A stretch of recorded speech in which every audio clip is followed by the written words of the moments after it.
నమస్కారం. City news కి స్వాగతం. ముందుగా సిటీ న్యూస్ ప్రేక్షకులకు వినాయక చతుర్థి శుభాకాంక్షలు. ఈనాటి ముఖ్యాంశాలు.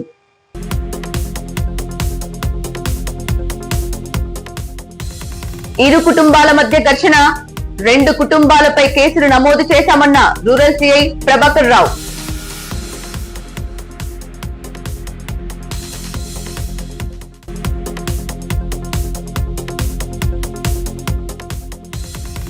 గొడవలు సృష్టించి టీడీపీ నేతలపై బురద చల్లితే సహించేది లేదన్న కూటమి నాయకులు.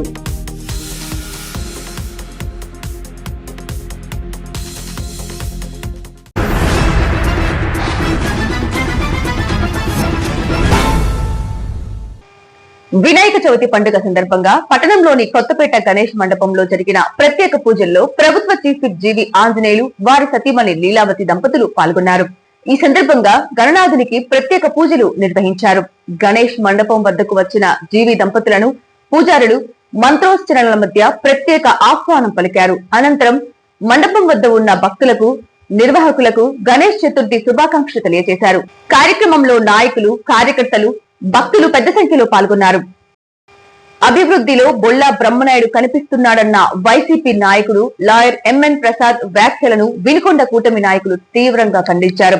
5 ఏళ్ల వైసీపీ పాలనలో జరిగిన భూదందాలు, మోసాలు, అక్రమ కేసులు, అరాచకాలలో మాత్రమే బ్రహ్మనాయుడు కనిపించారని లాయర్ సైదారావు, నిశంకర శ్రీనివాసరావు, చికెన్ బాబు, యార్లగడ్డ లెనిన్, లాయర్ సిద్ధయ్య, భీమిని శ్రీను ఆరోపించారు. మంగళవారం టీడీపీ కార్యాలయంలో నిర్వహించిన విలేకరుల సమావేశంలో వారు మాట్లాడుతూ బ్రహ్మనాయుడు 5 ఏళ్ల పాలనలో వినుకొండలో అరాచక పాలన సాగించారని విమర్శించారు. టి అన్నారం గ్రామంలో జరిగిన కుటుంబాల మధ్య ఘర్షణను రాజకీయ స్వార్థానికి వాడుకొని కూటమి నాయకులపై బురద చల్లటం దుర్మార్గమని నాయకులు పేర్కొన్నారు. బ్రహ్మనాయుడు తన రాజకీయ స్వార్థం కోసం యువకుల జీవితాలను నాశనం చేస్తున్నారని ఆరోపించారు. వైసీపీ వాళ్ళు అవతల వాళ్ళ మీద బురద జలకమే ధ్యేయంగా పెట్టుకున్నారండి. ఎందుకంటే గురువింద కిందంట తన కింద నలుపు చూసుకోదంట. ముందు వాళ్ళని ఆ నలుపు చూసుకొని తర్వాత యువతల వాళ్ళ మీద మాట్లాడమని చెప్పండి. ఇదేంటండి, ఇది బ్రహ్మనాయుడు తెలుగుదేశం పార్టీ నన్ను కోస్తే పసుపు తప్పితే ఏమీ రాదండి. ఆయన అందరికీ బ్లడ్ వచ్చేసి ఎరుపు కలర్లో ఉంటుందండి. నన్ను కోస్తే పసుపే వస్తుందని అన్నాడు. ఈ డైలాగ్ ఎక్కడ కాదండి, స్వర్గీయ కోడెల సుప్రసాద్ గారితో అందరితో ఉన్నప్పుడు మాట్లాడిన విషయం. అప్పుడు వచ్చేసి శివప్రసాద్ గారితో అన్ని పనులు చేయించుకున్నాడు. తర్వాత శివప్రసాద్ గారు ఎవరు అన్నట్టు మాట్లాడాడు. ఇది అయిపోయింది, తీసేయండి. తర్వాత వచ్చేసి చిరంజీవి గారు ప్రజారాజ్యం పార్టీ పెట్టారండి. చూడండి క్లియర్గా, ప్రజారాజ్యం పార్టీ కండవ కప్పుకొని అసలు నేను చిరంజీవికి విధేయుడిని, చిరంజీవిని నేను నా సొంత తమ్ముళ్ళలాగా చూసుకుంటానని కూడా స్టేట్మెంట్ ఇచ్చాడు ఒకనొక టైంలో. ఆ విధంగా మాట్లాడాడు. ఇది అయిపోయిందండి. ఇది అయిపోయిన తర్వాత ఈయన చిరంజీవి గారు పార్టీని వచ్చేసి కాంగ్రెస్ పార్టీలో విలీనం చేయటం అంతా జరిగిందండి. అదైపోగానే కాంగ్రెస్ కండవా కప్పుకున్నాడు. అండి చూడండి, రిపోర్టర్స్ అందరూ కాంగ్రెస్ కండవా కప్పుకున్నాడు. కాంగ్రెస్ కండవా కప్పుకొని దేశ రాజకీయాలను కూడా శాసించగలము కాంగ్రెస్ పార్టీ అని, ఆల్రెడీ శాసించామనే విధంగా కూడా ఒకసారి ప్రెస్ మీట్ పెట్టి మాట్లాడాడు. ఏది 2013లోనో 12లోనో 13లోనో. ఇది అయిపోయిన తర్వాత ఇప్పుడు మళ్ళీ కొత్తగా వచ్చేసి వైఎస్ జగన్ పార్టీలో చేరాడండి. వైఎస్ఆర్ పార్టీలో చేరిన తర్వాత పెదకూరపాడులో పోటీ చేశాడు. పెదకూరపాడులో ప్రజలు వచ్చేసి బుద్ధి చెప్పారు, నువ్వు పనికిరావు పోవయా అని. సరే అని చెప్పి వినుకొండ వచ్చాడు. వినుకొండ వచ్చి ఆ జగన్ ఏదో ఇది ఒక్క ఛాన్స్ అంటే సరే అని చెప్పి ఒక్క ఛాన్స్ ఇచ్చి చేశారు. ఈయన వినుకొండ నియోజకవర్గం చేసింది క్లారిటీగా చెప్పండి.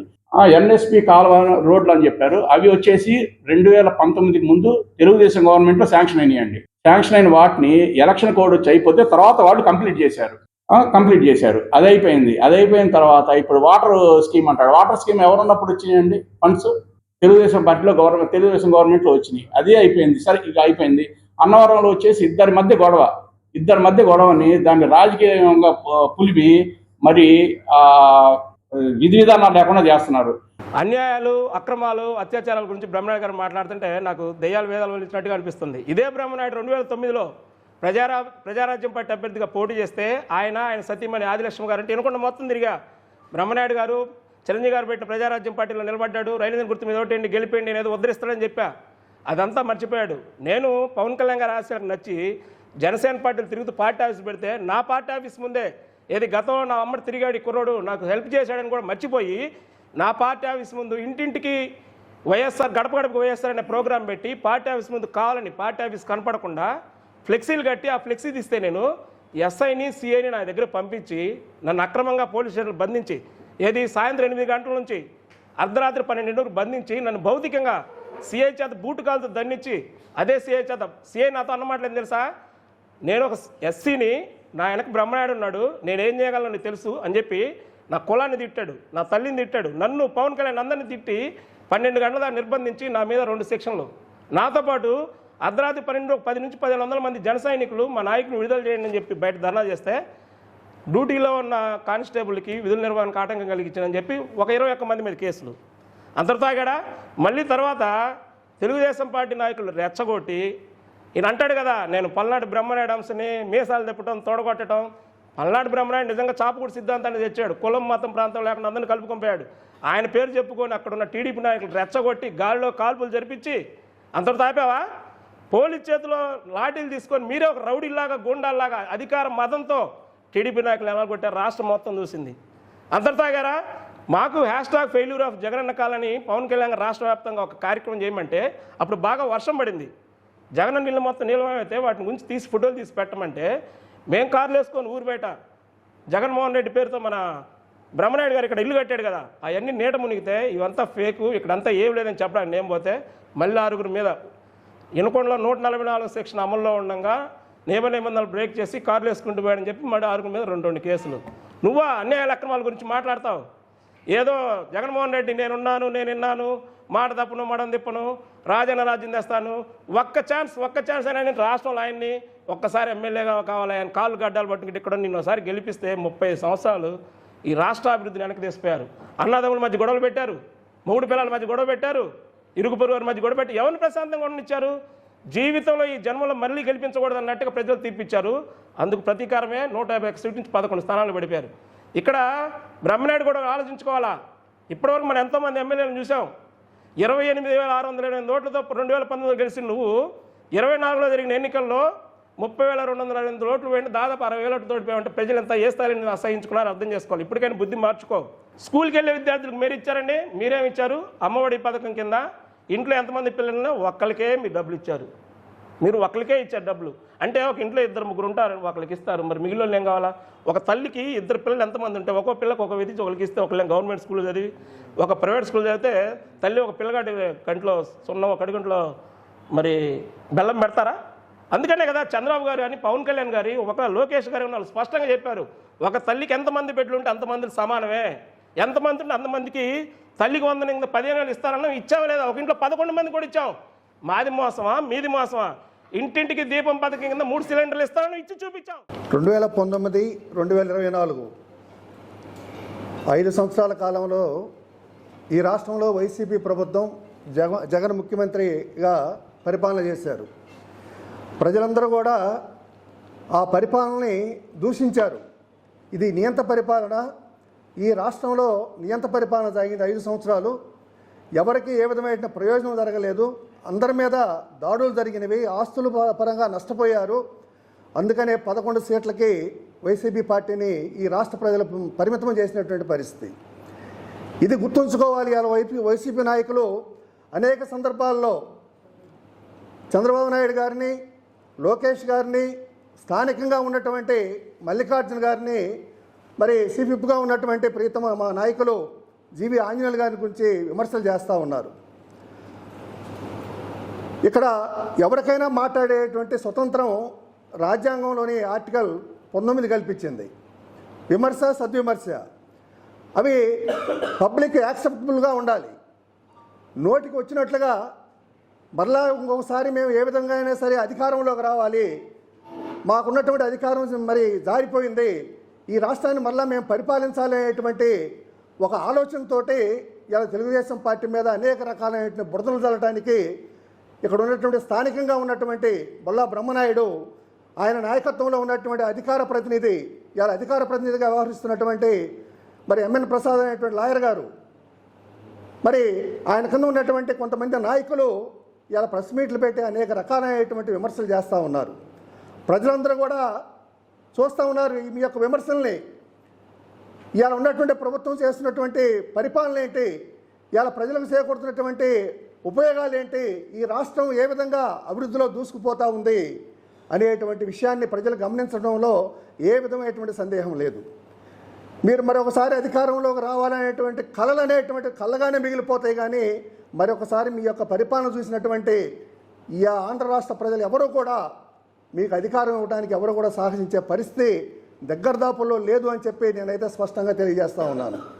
నేను చెబుతా ఉన్నావు, అక్కడ కాదు ఆయన కనపడేది, భూ ఆక్రమణ చేసినటువంటి నరసింహారెడ్డి యొక్క పొలాల్లో ఆయన కనపడతాడు. నరగాయకుంటని ఆక్రమించడానికి చేసినటువంటి ప్రయత్నంలో నరగాయకుంటలో ఆయన కనపడతాడు. జాలపాలెం దగ్గర ఉన్నటువంటి తన భూమిని, దేనికి పనికిరానటువంటి భూమిని, రూపాయి భూమిని 10 రూపాయలకి ప్రభుత్వానికి కట్టబెట్టి ప్రజల యొక్క డబ్బుని కొల్లగొట్టినటువంటి ఆ జాలపాలెం యొక్క పొలాల్లో మరి జగనన్న కాలనీని ఎవరికి ఉపయోగం లేకుండా అక్కడ మరి ప్లాట్లు ఇచ్చి కాలనీ నిర్మాణం చేస్తానని చెప్పినటువంటి ఆ ప్రాంతంలో బ్రహ్మనాయుడు కనిపిస్తాడు. అదేవిధంగా విట్టంరాసిపల్లి నుంచి కారంపూడి రోడ్డుకి వెళ్ళేటువంటి డంపింగ్ యార్డ్ల కాడ ఉన్నటువంటి ఎస్సీ భూముల్ని బెదిరించి కొల్లగొట్టినటువంటి ఆ భూముల్లో బ్రహ్మనాయుడు కనిపిస్తాడు. గత 2 రోజుల నుండి వైసీపీ నాయకులు, వైసీపీలో పనిచేస్తున్న లాయర్ గారు ఈ ఇనుకొండలో హత్యా రాజకీయాలు, దుర్మార్గాలు, ఆక్రమణలు అని చెప్పేసి 2 రోజుల నుంచి ప్రెస్లో విపరీతంగా చెప్తున్నారు. మేము దాదాపుగా 95 నుంచి తెలుగుదేశం పార్టీలో ఉన్నాం. దాదాపుగా ఆంజనేయులు గారు 2019కు ముందు 2 సార్లు ఎమ్మెల్యేగా చేశారు. అప్పుడు ఏ రోజు కూడా ఏ హత్యలు జరగలా, ఏ భూ ఆక్రమణ జరగలా, మైనార్టీల పైన ఎలాంటి దాడులు జరగలా, మైనార్టీ కొట్టుకున్నది కూడా లేదు. నూజెండ్ల మండలం టి అన్నారం గ్రామంలో 2 కుటుంబాల మధ్య జరిగిన ఘర్షణకు రాజకీయ కోణం లేదని వినుకొండ రూరల్ సిఐ ప్రభాకర్ రావు వెల్లడించారు. పోలేరమ్మ కొలుపుల చందాల వసూలు విషయంలో రామయోగయ్య, గురవయ్య కుటుంబాల మధ్య మొదలైన వాగ్వాదం ఘర్షణగా మారిందని తెలిపారు. ఈ ఘటనలో గోపి నాగేశ్వరరావు అనే వ్యక్తి కత్తితో వెంకట ప్రసాద్ పై దాడి చేయగా అతడి చేతికి, పొట్టపై గాయాలయ్యాయి. దాడిలో గోపి నాగేశ్వరరావు మెడపై కూడా గాయాలయ్యాయి. ఇరు వర్గాలకు చెందిన మరో 6గురికి స్వల్ప గాయాలు కాగా ప్రస్తుతం వెంకట ప్రసాద్ గుంటూరులో చికిత్స పొందుతున్నారు. ఈ ఘటనపై ఇరు వర్గాల ఫిర్యాదు మేరకు 2 కేసులు నమోదు చేసి దర్యాప్తు చేస్తున్నామని, ఈ అంశంపై రాజకీయ విమర్శలు మానుకోవాలని సీఐ కోరారు. శాంతి భద్రతలకు విఘాతం కలగకుండా సహకరించాలని రాజకీయ నాయకులకు హితవు పలికారు. అందరికీ నమస్కారం. ముందుగా వినాయక చవితి శుభాకాంక్షలు. ఇప్పుడు ఈ ప్రెస్ మీట్ ఇది పెట్టడం జరిగిందంటే, మనం గత 3-4 రోజులుగా మన ఐనవల్ పోలీస్ స్టేషన్ పరిధిలో టి అన్నవరం గ్రామంలో ఒక ఇన్సిడెంట్ జరిగింది. 2 కుటుంబాల మధ్య గొడవ జరిగింది. దానికి సంబంధించి బయట ప్రజాప్రతినిధులు కానీ ఎవరైనా కానీ రకరకాలుగా మాట్లాడుకుంటూ ఉన్నారు. దాని మీద వివరణ ఇచ్చే నిమిత్తం నేను ఈ ప్రెస్ మీట్ పెట్టడం జరిగింది. అట్లాగే కూడా దీంట్లో మాట్లాడే విధానంలో కొంతమంది పోలీసులు సరిగా కేసులు రిజిస్టర్ చేయలేదు, సరైన సెక్షన్ ఆఫ్ లా వేయలేదు, అలాగే బాధితుల మీదే కేసులు రిజిస్టర్ చేశారు అనేది కూడా కొంతమంది మాట్లాడి ఉన్నారు. కాబట్టి దీని మీద వివరణ ఇవ్వాలి కాబట్టి మేము మాట్లాడుతున్నాము. ముందుగా టి అన్నవరం గ్రామంలో అది 23/8/2024 తేదీన ఆ గ్రామానికి సంబంధించిన భీమనాథుని గురవయ్య అనే అతను రాత్రి 10 గంటలకి మా పోలీస్ స్టేషన్కి రావడం జరిగింది. ఆయన వచ్చి మాకు ఒక రిపోర్ట్ ఇవ్వడం జరిగింది. ఆ రిపోర్ట్లో సారాంశం ఏమిటంటే, వాళ్ళ గ్రామంలో 2 రోజుల ముందు పోలేరమ్మ కొలుపులు జరిగినాయి. ఆ కొలుపులకు సంబంధించి సందాలు నిమిత్తము అదే గ్రామానికి సంబంధించిన వగ్గ రామయోగయ్య మరియు వాళ్ళు కొంతమంది వచ్చేసి ఇలాగా కొలుపులు జరుపుకున్నాం కదా, దానికి సందా ఏమని చెప్పి అడగడం జరిగింది. ఆ విషయంలో ఆ మాట్లాడుకునే విధానంలో వాళ్ళకి గొడవ జరిగి రామయోగ కుటుంబము మరియు గురవయ్య కుటుంబము అందరూ ఒకరి మీద ఒకరు గొడవ కొట్టుకోవడం జరిగింది. ఈ గొడవలో రామయోగ యొక్క మనవడు గోపి నాగేశ్వరరావు గురవయ్యకు సంబంధించిన వాళ్ళకు వెంకట ప్రసాద్ని కత్తితో దాడి చేయడం జరిగింది. అతనికి చేతి మీద మరియు పొట్ట మీద గాయాలవడం జరిగింది. ఇదే గొడవలో గోపి నాగేశ్వరరావుకి కూడా అతని యొక్క మెడ మీద మరియు పొట్ట మీద కూడా గాయాలు ఏర్పడడం జరిగింది. ఈ గొడవలో అట్లాగే అటుపక్క ఇటుపక్క రెండు పక్కలు కూడా వాళ్ళ పక్క ఒక ముగ్గురికి వీళ్ళ ఒక ముగ్గురు కూడా గాయాలు అవడం జరిగింది. దీని మీద ఆయన రిపోర్ట్ ఇస్తే ఆయన కేసు మీద రిజిస్టర్ చేయడం జరిగింది. ఇమీడియట్గా మాకు ఇన్ఫర్మేషన్ రాగానే ఊళ్ళో మళ్ళీ పదర గొడవ రాకుండా ఆ ఊళ్ళో కూడా బందోబస్తు ఏర్పడడం జరిగింది. అలాగే నైటు 12 గంటల ప్రాంతంలో గవర్నమెంట్ హాస్పిటల్ నుంచి కూడా మాకు కొమ్మ గోపినాథేశ్వరరావు హాస్పిటల్లో ఇంటిమేషన్ రావడం జరిగింది. అక్కడ హాస్పిటల్కి వెళ్ళి ఎస్ఐ గారు వాళ్ళ యొక్క స్టేట్మెంట్ రాసుకురావడం జరిగింది. వాళ్ళకు కూడా రకరకాల హాస్పిటల్లో చేరడం జరిగింది. అలాగే దీనికంటే ముందు గోపి ప్రసాద్ని వెంకట ప్రసాద్ని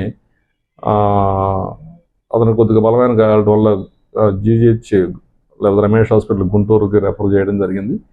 ఈ రెండింటి మీద మాకు ఈయన వచ్చేసి గురవయ్య వచ్చి పోలీస్ స్టేషన్కి వచ్చి రిపోర్ట్ ఇచ్చాడు. అట్లాగే హాస్పిటల్ నుంచి మాకు ఒక స్టేట్మెంట్ రావడం జరిగింది. దాని మీద 2 కేసులు రిజిస్టర్ చేసి దర్యాప్తు చేయడం ప్రారంభించడం అయింది.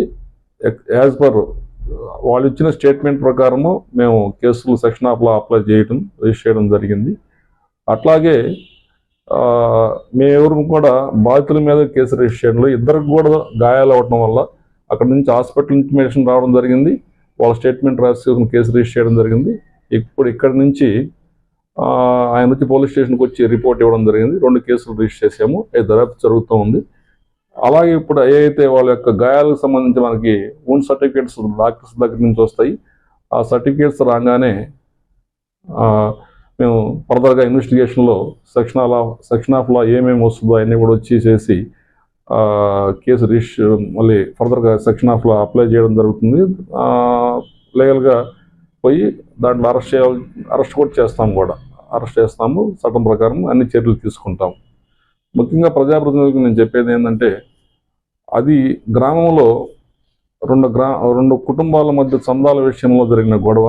దీన్ని అనవసరంగా దాన్ని ఎవరికి ఇష్టం వచ్చినట్టు వాళ్ళు దాన్ని అన్వయించుకొని దాన్ని ఇష్యూ చేసి గ్రామంలో మళ్ళీ శాంతి భద్రత సమస్య తలెత్తేటట్టు మాట్లాడకూడదని చెప్పేసి నేను అందరికీ విజ్ఞప్తి చేస్తున్నాను. పోలీసు ఎప్పుడు కూడా ఎవరి పక్షపాతంగా వహించదు.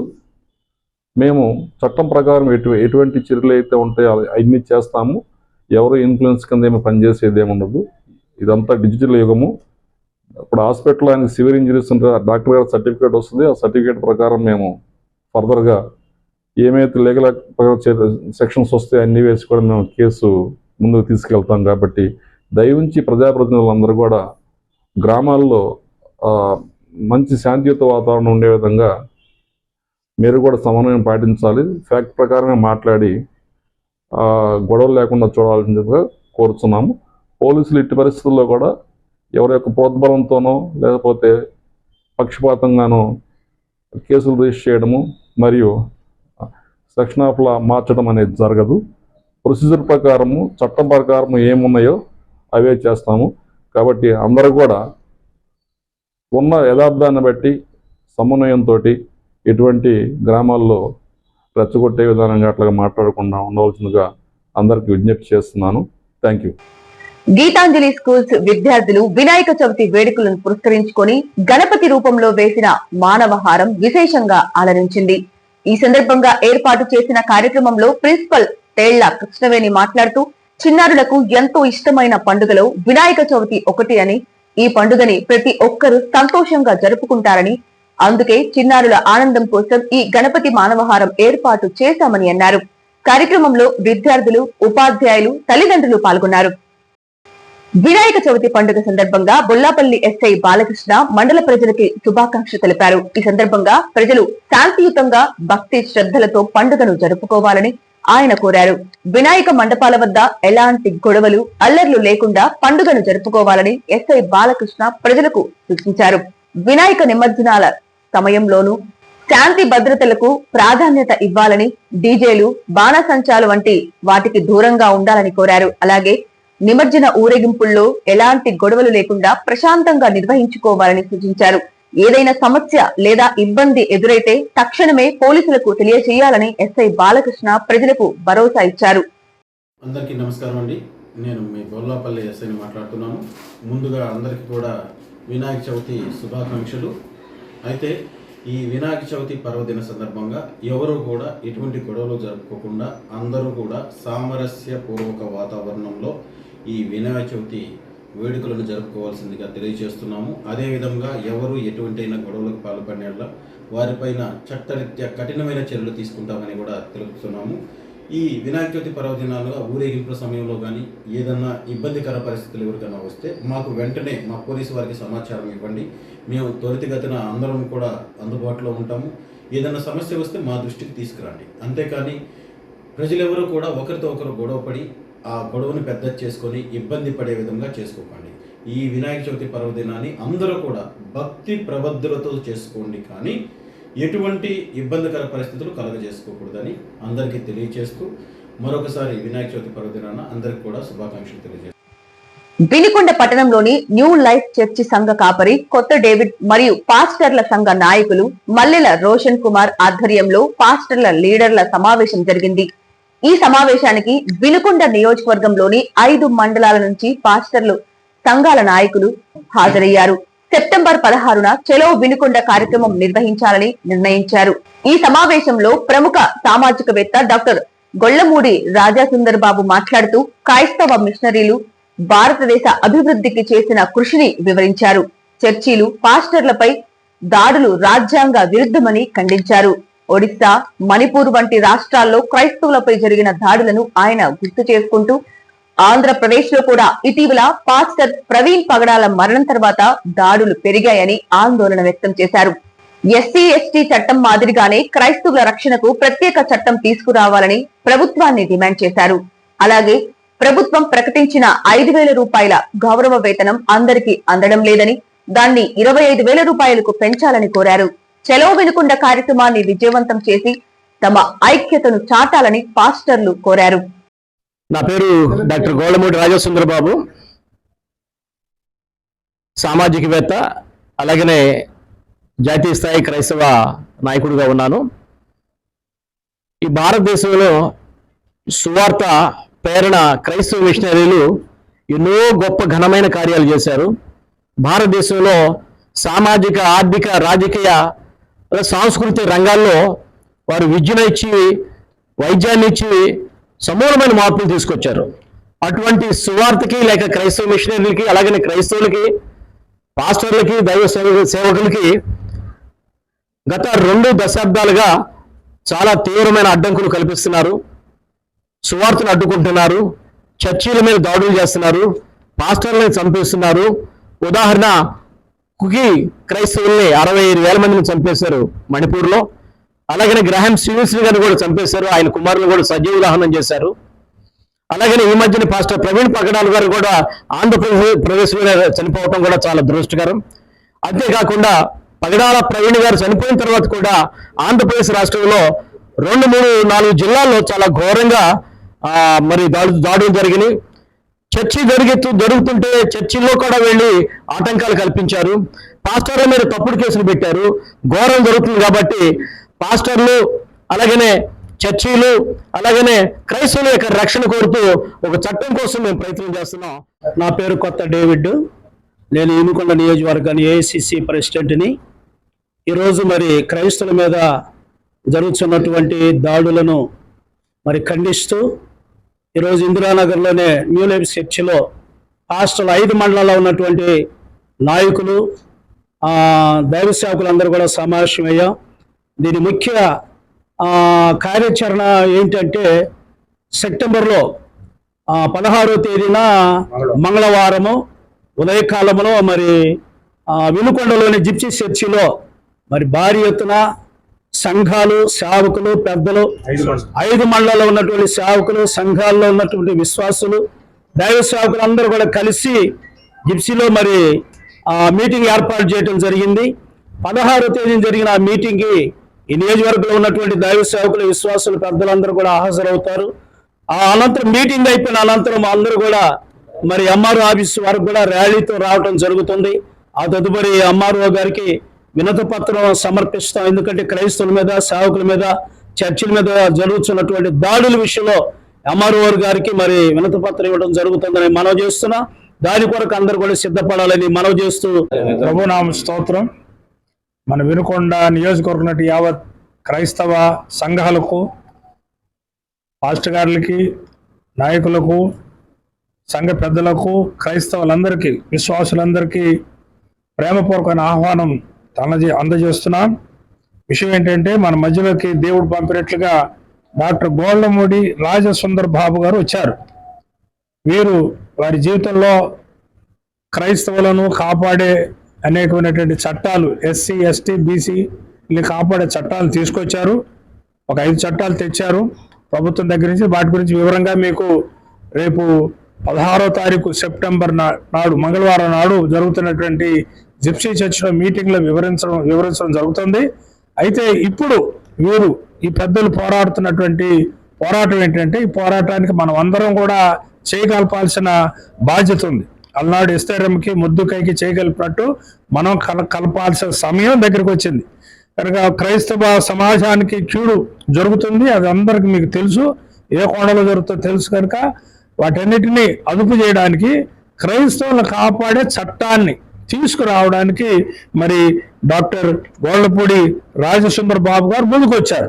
గతంలో కొన్ని చట్టాలు సాధించారు, ఇప్పుడు ఈ చట్టాన్ని కూడా సాధిస్తా ఉన్నటువంటి నమ్మకంతో, విశ్వాసంతో ముందుకు వచ్చారు. కనుక ఈ చట్టాన్ని మనం తీసుకురావాల్సిన బాధ్యత మనందరి మీద ఉంది. కనుక వారిని ప్రోత్సహిస్తూ మనం అందరం ఈ యొక్క చట్టాన్ని సాధించే విషయంలో మనం పోరాడాల్సిన బాధ్యత ఉంది. కనుక అందరూ దయచేసి 16వ తారీఖు వచ్చి ఈ యొక్క వినుకొండ నియోజకవర్గం జరుగుతున్నటువంటి ర్యాలీలో పాల్గొంది గౌరవ ఎంఆర్ఓ గారికి మన వినతి పత్రం ఇచ్చి, ఎమ్మెల్యే గారు కూడా వినతి పత్రం ఇచ్చి, క్రైస్తవులను కాపాడుకునే చట్టాన్ని ఆంధ్ర రాష్ట్రంలో మనం అందరం సంపాదించుకుందాము గాక.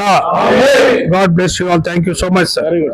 సిటీ న్యూస్ ఇంతటితో సమాప్తం. తిరిగి రేపటి సిటీ న్యూస్ లో మళ్ళీ కలుద్దాం. అంతవరకు సెలవు. నమస్కారం.